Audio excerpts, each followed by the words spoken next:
Kaisar Konstantin ini, dia akhirnya karena melihat orang-orang Romawi sudah sebagian besar beragama Kristen, akhirnya dia ikut masuk Kristen. Cuma Konstantin ini, dia ada kepentingan-kepentingan khusus ketika dia masuk ke dalam agama Kristen. Kemudian Konstantin membuat Edict of Milan tahun 313 Masehi. Konstantin membuat standarisasi teologi Kristen dengan mempertimbangkan kearifan lokal. Kearifan lokalnya apa?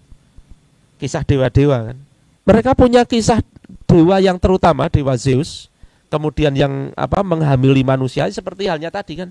Rhea tadi kan manusia yang dihamili dewa kan. Dewa menghamili manusia itu tidak cuma satu, banyak sekali zaman itu ceritanya itu. Nah, ada dewa Zeus menghamili manusia, kemudian manusia ini, wanita manusia ini melahirkan Hercules. Nah, itu dijadikan sebagai acuan. Ada dewa yang sesungguhnya di surga, ada manusia, kemudian melahirkan manusia setengah dewa. Kemudian tahun 27 sebelum Masehi pecah dua. Romawi pecah dua menjadi Romawi Barat dan Romawi Timur. Nanti Romawi Barat itu hanya sampai 476 Masehi karena diserang oleh bangsa Jerman, sementara yang Romawi Timur ini cukup panjang. Nah, di saat-saat itulah, itu kan peralihan ya, 27 sebelum Masehi sampai 476 Masehi, itu kan masa peralihan. Masa artinya dari sebelum Masehi kemudian masa Masehi. Artinya apa? Ada Nabi Isa lahir di sana. Jadi ketika Nabi Isa lahir, itu pemerintahan Romawi sudah semaju itu. Jangan dibayangkan masih kuno, ketinggalan zaman, itu enggak. Sudah maju.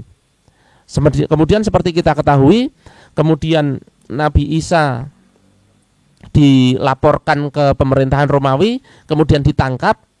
Ketika mau disalib, Allah mengganti Nabi Isa dengan Yudas Iskariot, diserupakan dengan Nabi Isa. Kemudian Nabi Isa diangkat oleh Allah ke langit, dan Yudaslah yang disalib sampai kita ketahui sekarang itu. Kemudian mati. Kenabian Nabi Isa berakhir. Ketika itu orang-orang Romawi memperlakukan para pengikut Nabi Isa ini, pengikut Kristus ini yang kemudian disebut Kristen ini, memperlakukan orang-orang Kristen ini dengan semena-mena. Mereka ditangkap, kemudian diadu dengan singa di Koloseum.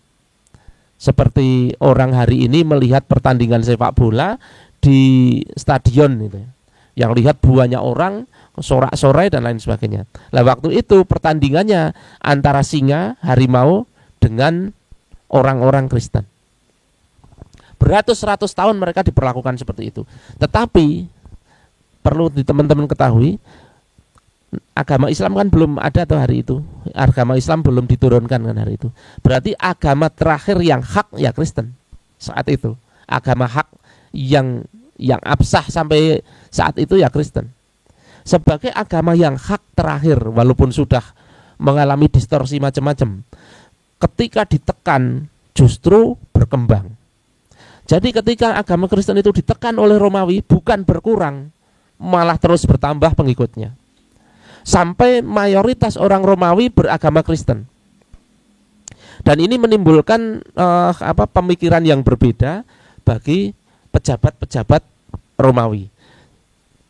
Yang paling berpengaruh adalah seorang kaisar yang namanya Konstantin. Kaisar Konstantin ini, dia akhirnya karena melihat orang-orang Romawi sudah sebagian besar beragama Kristen, akhirnya dia ikut masuk Kristen. Dan semua berakhir, penyiksaan bagi orang-orang Kristen berakhir dengan masuk Kristennya Konstantin ini. Cuma Konstantin ini, dia ada kepentingan-kepentingan khusus ketika dia masuk ke dalam agama Kristen.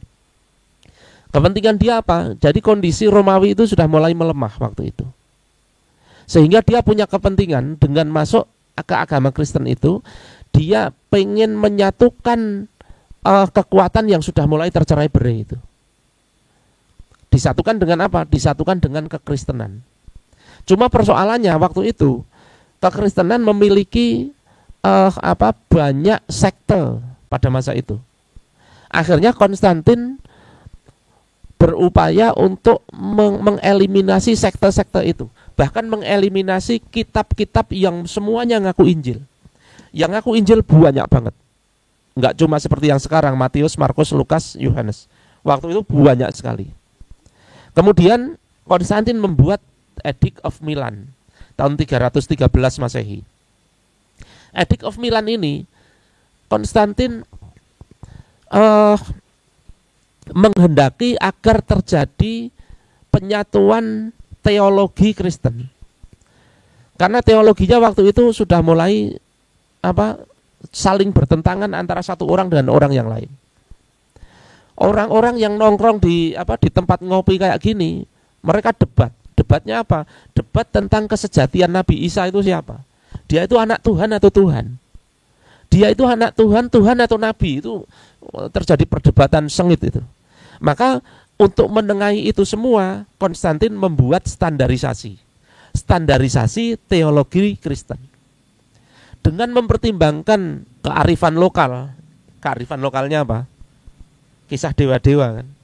Kan sebelum Kristen datang kan mereka percaya pada dewa-dewa. Sudah saya ceritakan di Sakan Paraning Dumadi kemarin.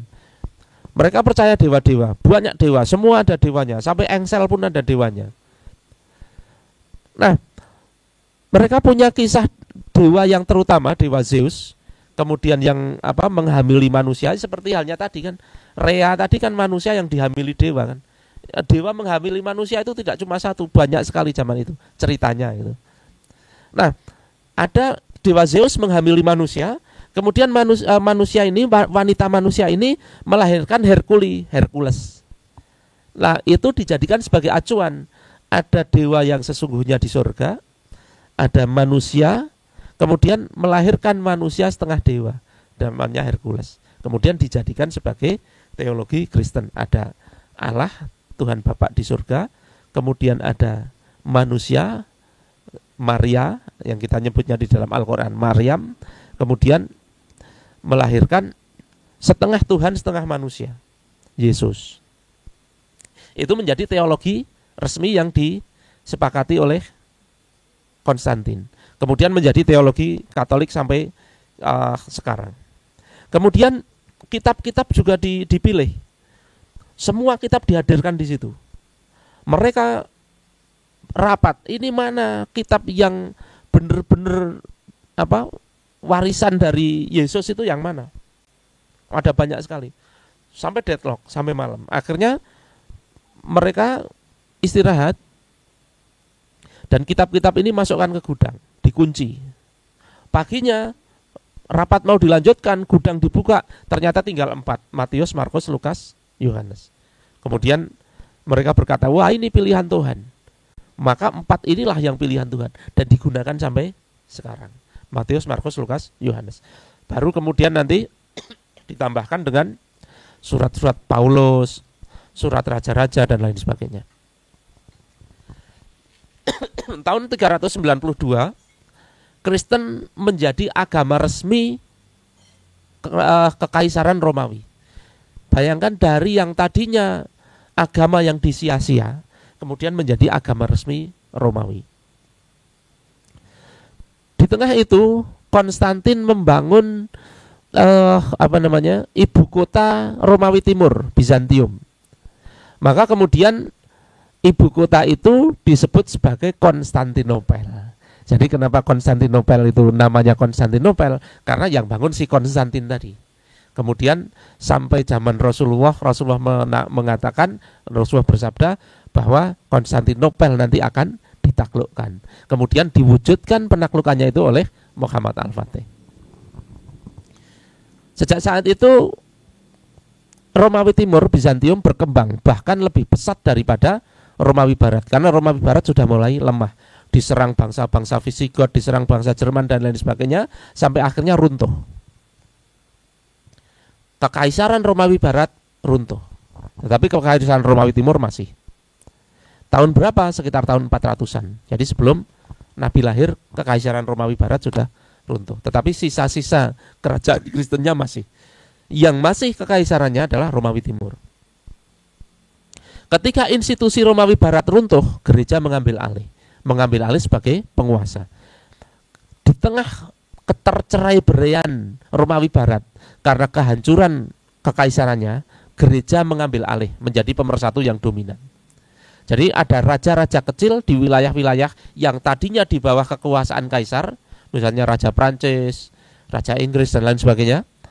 Mereka kemudian muncul menjadi raja-raja yang independen, yang tidak lagi di bawah kaisar.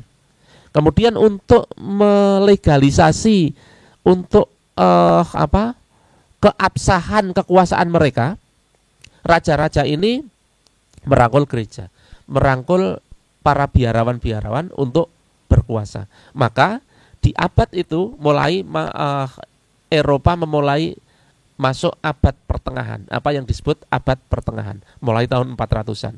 Di abad pertengahan itu yang mempersatukan Romawi Barat adalah aristokrat dan gereja sebagai penguasanya, kemudian rakyatnya yang beragama Kristen. Namun lambat laun sang pemersatu tadi berubah menjadi algojo. Mereka membuat sebuah mahkamah yang disebut Mahkamah Inkuisisi.